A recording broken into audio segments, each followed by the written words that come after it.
망치를 휘두르는 원숭이랑 최첨단 자율주행차, 이 둘 사이에 혹시 어떤 공통점이 있을 거라고 상상해 보셨나요? 전혀 상관없어 보이잖아요. 그런데 사실은요, 이 둘이 똑같은 진화의 원리를 공유하고 있습니다. 오늘 바로 그 놀라운 연결고리를 한번 파헤쳐 보겠습니다. 자, 이야기는 1960년으로 거슬러 올라갑니다. 이때 우리의 지능에 대한 이해를 정말 송두리째 바꿔놓은 사건이 하나 있었죠. 바로 제인 구달이 탄자니아에서 침팬지를 관찰하다가 발견한 건데요. 한 침팬지가 흰 개미를 잡아먹으려고 나뭇가지를 도구로 쓰는 그야말로 혁명적인 장면을 목격한 겁니다. 그 전까지만 해도, 그러니까 수세기 동안 우리는 이렇게 믿어왔어요. 도구를 쓰는 건 오직 인간뿐이다. 이게 바로 우리 인간과 다른 동물을 구분짓는 아주 결정적인 선이라고 생각했죠. 그런데 구달의 발견이 바로 그 믿음에 아주 큰 물음표를 던진 겁니다. 구달의 발견을 시작으로 동물왕국 곳곳에서 정말 영리한 도구 사용 사례들이 막 쏟아져 나왔습니다. 까마귀는 나뭇가지로 애벌레를 낚아채고 심지어 문어는 조개 껍데기를 방패처럼 쓰기도 한다니까요. 이걸 보면서 도구 사용이 더는 인간만의 전유물이 아니구나 하는 게 명백해졌죠. 하지만 그렇다고 모든 동물이 다 똑같은 수준은 아니에요. 여기서 핵심은 영장류가 도구 사용의 정교함이나 다양성 면에서 완전히 다른 차원에 있다는 겁니다. 그냥 주변에 있는 물건을 쓰는 걸 넘어서요, 목적에 맞게 도구를 만들어내고 심지어는 집단마다 각기 다른 도구 문화를 가지고 있을 정도예요. 바로 이 지점에서 아주 흥미로운 수수께끼가 하나 나옵니다. 과학자들은 오랫동안 영장류의 뇌가 왜 이렇게 크고 복잡할까?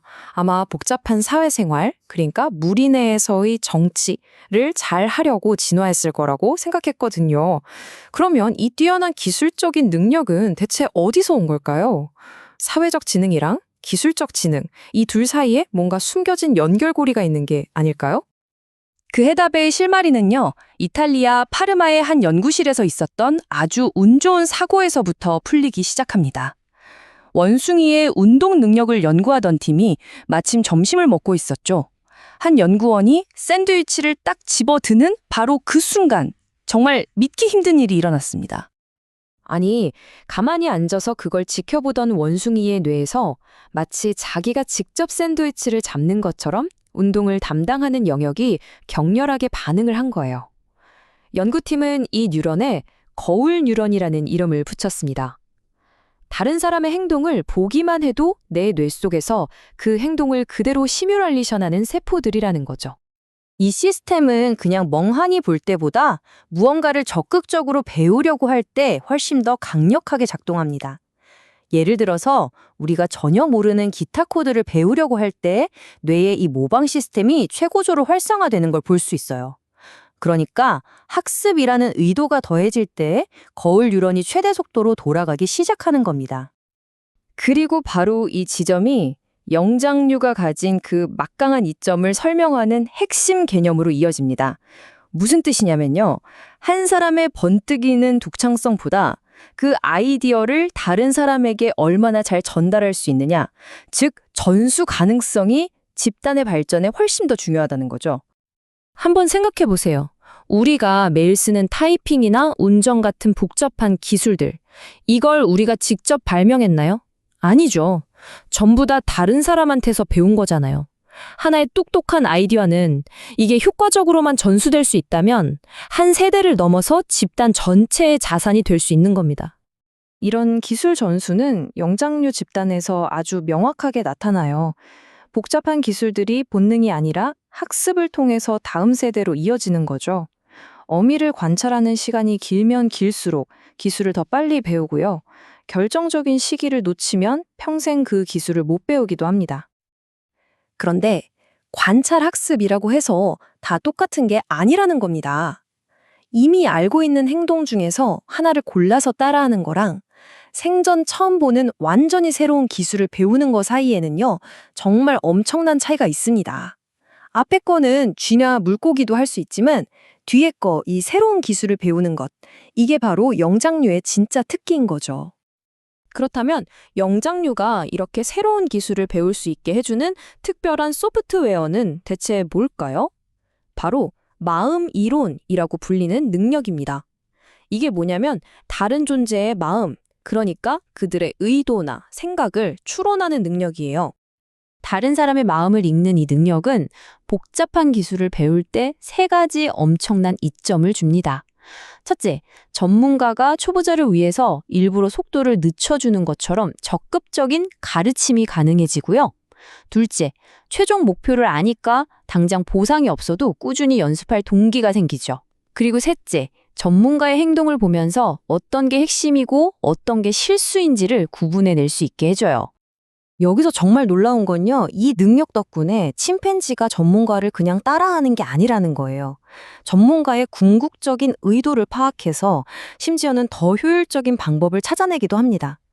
그러니까 생동을 복사하는 게 아니라 목표를 이해하고 최적의 경로를 스스로 찾는 거죠. 자, 여기서 이야기가 아주 예상치 못한 방향으로 넘어갑니다. 수백만 년에 걸쳐 진화한 이 원리를 놀랍게도 로봇 공학자들이 자율주행차를 만들면서 완전히 독립적으로 재발견했거든요. 1990년대에 알빈이라는 초기 자율주행차가 있었는데 인간 운전자를 그냥 그대로 모방해서 학습했어요. 처음엔 꽤 성공적이었지만 곧 치명적인 약점이 드러났죠.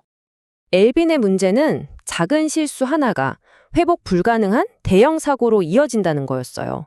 이 문제를 풀기 위해 엔지니어들이 개발한 새로운 전략이 바로 역강화 학습이라는 건데요. 이게 놀랍게도 영장류가 하는 일이랑 그 원리가 똑같습니다. 이 두 가지 접근법의 차이는 아주 명확합니다. 엘빈처럼 행동을 그냥 직접 복사하는 방식은 작은 변수에도 쉽게 무너지지만 고개 비행 헬리콥터처럼 의도를 먼저 파악하는 방식은 훨씬 강력하고 안정적이에요. 왜냐하면 시스템이 단순히 무엇을 할지 배우는 걸 넘어서 왜 그걸 해야 하는지를 이해하기 때문이죠. 그 결과는 정말 경이로웠습니다. 조종사의 궁극적인 의도를 추론한 AI 헬리콥터가 인간 전문가조차 하기 힘든 복잡한 고개 비행을 스스로 터득해낸 겁니다. 이건 단순한 흉내내기가 아니라 목표를 이해했기 때문에 가능했던 일이죠. 자, 이제 모든 조각을 한번 맞춰볼까요? 사회적 필요 때문에 다른 사람의 마음을 읽는 마음 이론이 진화했고, 이 능력이 기술학습에 재활용되면서 복잡한 기술의 전수가 가능해진 겁니다. 그리고 이렇게 전수된 기술들이 세대를 거쳐 차곡차곡 쌓이면서 원숭이의 망치에서부터 우리 인간의 경이로운 기술 문명까지 이어진 것이죠. 이건 정말 놀라운 수렴 진화의 사례라고 할 수 있습니다. 자연의 선택과 인간의 공학 기술이 이 복잡한 학습 문제를 해결하기 위해서 결국에는 의도를 파악하는 능력이라는 똑같은 근본적인 해답에 도달한 거니까요. 결국 망치 쓰는 법을 배우는 침팬지든 비행수를 배우는 AI든 궁극적인 교훈은 똑같습니다. 보이는 것을 그대로 따라하는 것만으로는 부족하다는 것. 그 행동의 이유, 즉 의도를 이해해야만 진정한 학습이 이루어진다는 것이죠. 여러분이 지금 배우고 있는 것은 단순한 행동의 복사인가요? 아니면 그 너머의 의도에 대한 이해인가요?